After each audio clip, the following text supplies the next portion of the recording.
Hello, and welcome to today's 2-minute book review. We're covering The 4-Hour Workweek by Timothy Ferriss and Ray Porter. The 4-Hour Workweek is a self-help and business book that offers a framework for how to achieve financial independence and a more fulfilling life through entrepreneurship and smart time management.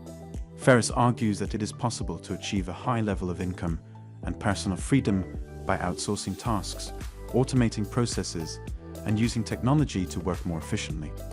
One of the key concepts in the book is the idea of the new rich, or people who have achieved financial independence and are able to live and work on their own terms.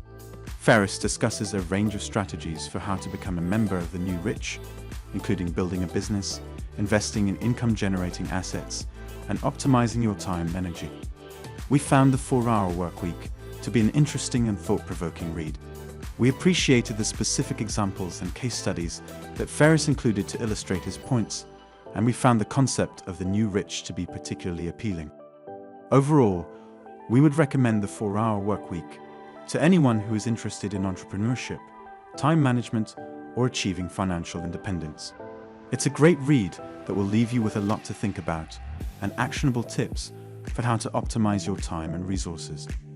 If it helps, in the video description, you'll find our favorite quotes, additional key concepts, and pros and cons to consider before picking up The 4-Hour Workweek. That's our 2-minute review of The 4-Hour Workweek. Be sure to like and subscribe to get notified of our next 2-minute book review. If you've read the book, we'd love to hear your thoughts and your favorite quotes. Let us know in the comments section below. Until next time, enjoy learning something new and have a meaningful day.